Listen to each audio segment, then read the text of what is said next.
talked about perimeter and area throughout the year, with some radical work and whatnot. Okay, so as we go through here, throwing into some polynomial work.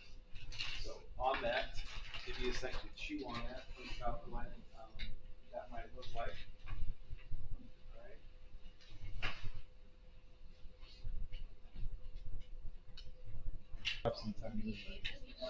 All right. All right. So let's take a look at this for the perimeter. Okay. What we mean by a simplified expression. That's what we've been talking about then yesterday with combining like terms. We know perimeter is to do what? What is perimeter in general? How do we find the perimeter of any figure? Out of the side. Thank you, Spencer. That science was a little scary, guys. Yeah, add up the sides. Thank you, Spencer. Add up the sides. Remember, don't forget all the sides, as he said. So we've got two sides or 5x's. What I will see several times from the students is something like this. Starts off, which is absolutely correct. All right. Some of the students will start off like this, and then they'll stop. Is that a simplified expression? No. So go that next step and then bring in what we were talking about. Combining like terms, all right, putting it into that standard form from what we talked about from yesterday. So what is a simplified expression then? What do we have? 14, right? X and what? 4? Right. If you want to put units at the end, that's fine. If you didn't, that's fine too. All right, but just our generic units. That's one way to kind of go about doing it. I know when we talked about perimeter previously, some of you said something like 2L plus 2W, twice the length plus twice the width, because we have two sides that are the same, two other sides that are the same, which brings back in what we talked about again yesterday with our polynomial work. All right, it's going to give you the exact same result, right? All right, area of rectangle, somebody. How we find the area of rectangle again? Length times width, base times height. Those are your two general formulas.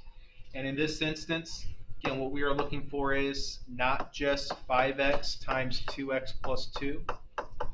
Yeah, that starts it off, but we always simplify things. Reduce fractions, simplify radicals. That should always go without saying. Distribute that through. That brings us again back to yesterday's work. What I'm looking for is a simplified answer is what? Right there, multiply through, right? What do we got? 10x squared and what? 10x. And if you want to tell me the units, I should have seen units, what? Yep, squared. Those are the two answers I'm looking for. Brings back in again exactly what we talked about. Okay? All right. Now, what we have right below there is trying to give me an example using that vocabulary from yesterday. As I said, the tables that we filled out yesterday, you may not totally remember those from yesterday just yet. Doing the delta map from yesterday kind of helped you out with some of that. I know there's some vocabulary in there. You're going to see some of that vocabulary today. So you might have to flip back and forth for that. What I'd like us to do is take a quick 30 seconds. Give me an example of a cubic binomial. Just give me an example of a cubic binomial. Just as long as it means it's cubic and a binomial. Go. Give me an example of a cubic binomial. All right, on a cubic binomial, peeking around some shoulders there. Patrick said there's got to be how many terms? 2. The binomial tells me that's got to be 2. So with those 2 terms, and what's that first term got to have for sure? 3. Thank you. Cubic got to have a degree of 3. So whatever you put there, that's fine. And then after that, plus, minus, don't really care. What coefficient you put there, same thing, don't really care. Whatever you put me for a second term, still don't care. I saw a lot of people putting in x squared there. I think that's because you're thinking of binomial maybe. I don't know. Doesn't have to be an x squared. Just need the binomial tells me 2 terms. 5. 5x squared is fine. 5x is fine. 13x. 13 is fine. But something like that. Okay. All right. Now let's go to letter B. take a second. On these, when we go through and create your own, my suggestion is first figure out how many terms have to be there. So working with Zariah and Abea back there, my suggestion always is to just kind of go through and kind of create some blanks so you just know starting off how many terms got to be there, and then after that, well, what's the degrees got to start off with, and we got to start off with a what? X squared. And then after the x squared, they ask you to have a linear term, and they ask you to have a constant. Now the constant I'm going to hold off on because, well, we now need to read what does each number have to be up there. So the coefficient of the quadratic term just says it's got to be negative. I think I saw on Faye's paper she had a -5 there. Who cares what it is as long as it's negative. -1 would have been fine. -500.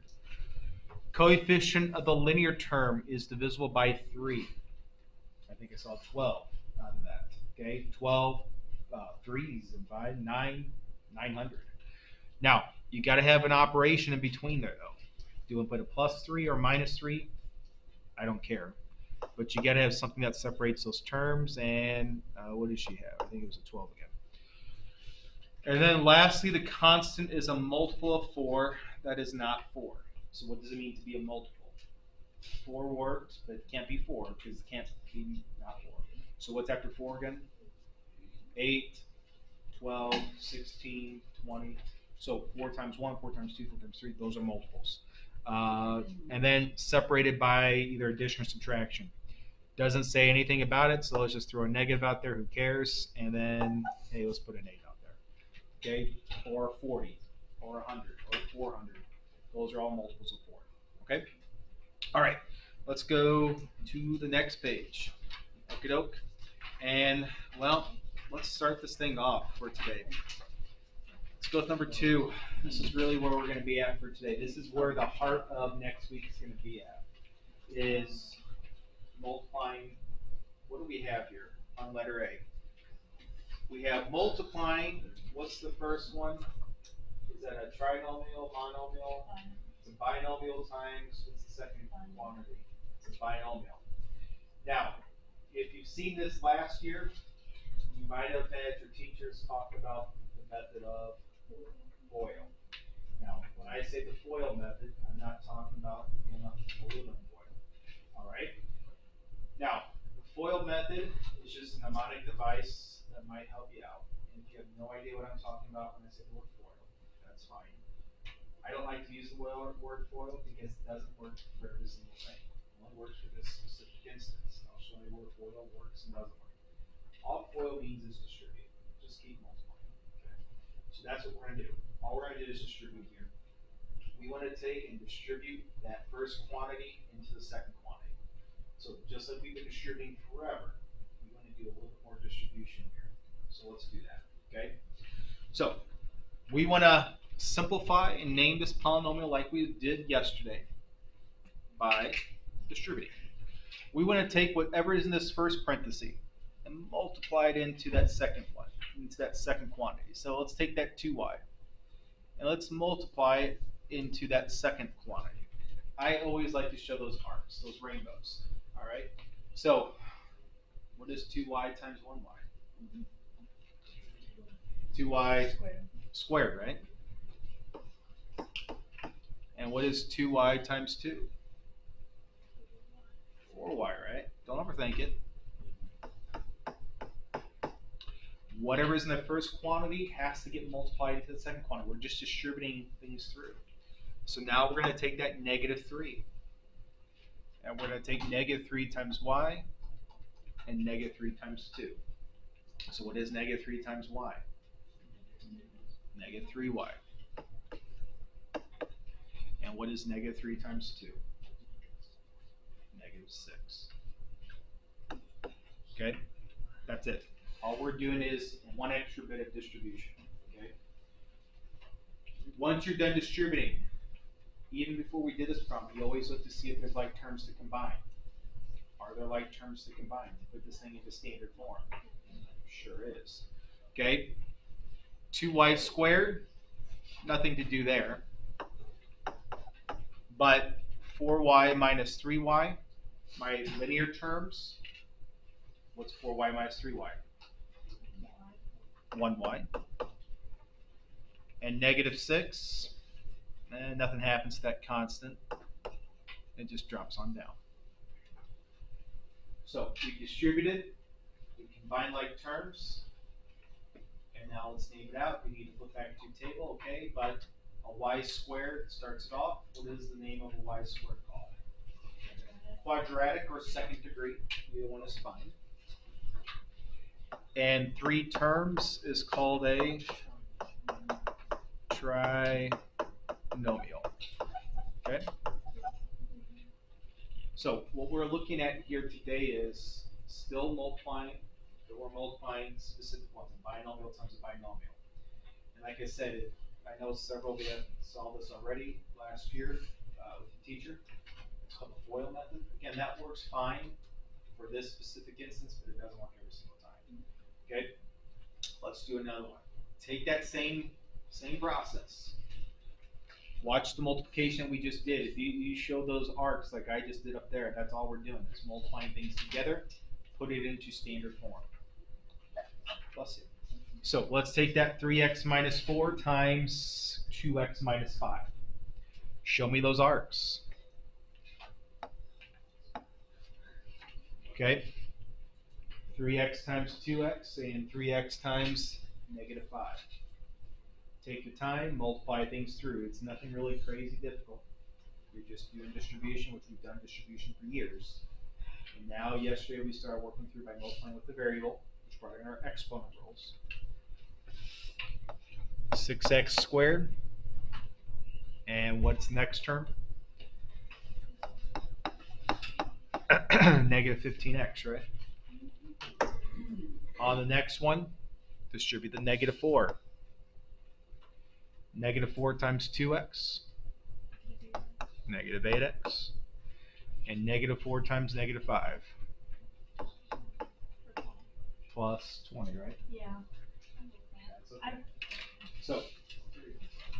So plus 20. After that, always take a look. I guarantee it probably about 99.9% of the time you're going to like terms string together. Bring it together, put it in standard form. What do we have? 6x squared, nothing. But watch your arithmetic right there. Negative 15 minus 8. Negative 15 minus 8 is negative 23x. And then constant plus 20. Not to say that you have to follow through and do the same pattern that I'm doing every single time, but if you kind of follow through the same multiplication I do each time here, not just kind of jump around and do whatever you want to do, it's going to help you out next week quite a bit. Okay? What do we have then? What type of polynomial do we end up with? Copy paste it on over. You're about to get a crap ton of quadratic trinomials. If it's a very specific one that we're going to work with into Algebra 2 this year to next year, that's what we're going to focus in on. We get ourselves another quadratic trinomial. Okay? All right. I'm going to let you try. Let's drop down to letter D. I want you to try letter D there on your own. Give you a minute with your buddy there. Try letter D. Look what we did up above. Try letter D on your own. Go. Try letter D. Follow what we just did there. Letter D.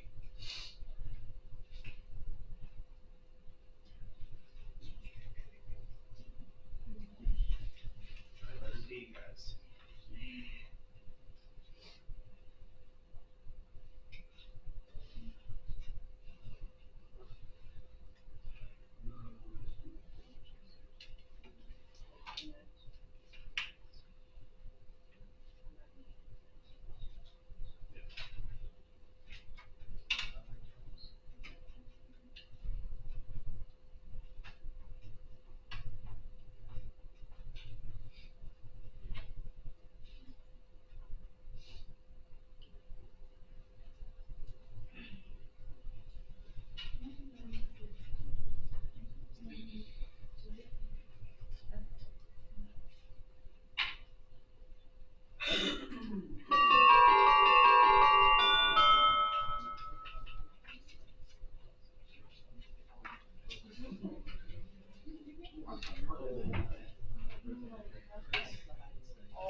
All right. Let's take a look at that answer real quick. I saw the correct answer there, which is great. 4x squared minus what, 25? So that's good to see because what is happening to those two linear terms?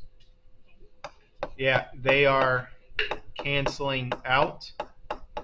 So watch out for things that, well, tend to cancel out. Cancel them out.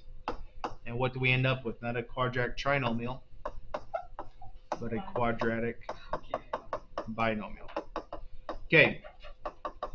Some of you had kind of jumped around here. Let's go back to letter C and go do letter C if you have not done so yet.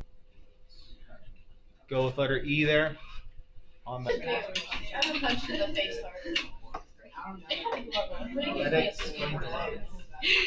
A few times. I'm bad at keeping my hands up. All right. Let's finish this one here. Watching that arithmetic leads off with a negative 20x squared, I believe. 60x and 14. X minus what? 42? Sure. All right. So from here, combining those like terms, right there in the middle, the linear terms gives me what, 74? And then finish it off, quadratic trinomial. Yes, no? Yeah. Okay. Flip it. Let's do two more here and we'll call it a day. Yes. Take letter G. All right. Let's pause with your partner for a second. I just want you on your own. You got pencils there. Try letter G on your own. Without your partner for a second. Just on your own, try letter G. Just on your own, try letter G on your own. 11 times 11 is 1. It's not 22. Just on your own, try letter G.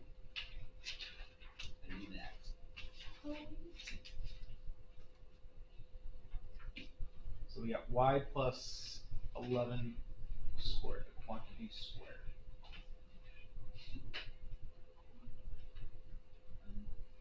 Y plus 11 quantity squared. Now, after you think you got the answer there, go ahead, turn to your partner. And do you have the same answer?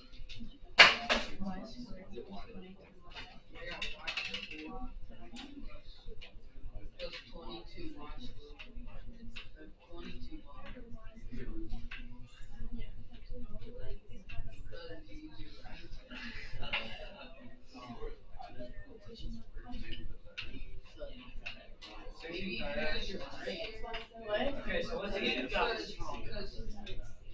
Luke. Oh, I was definitely I did not. Okay, now, the next thing is, the answer should be a quadratic trinomial.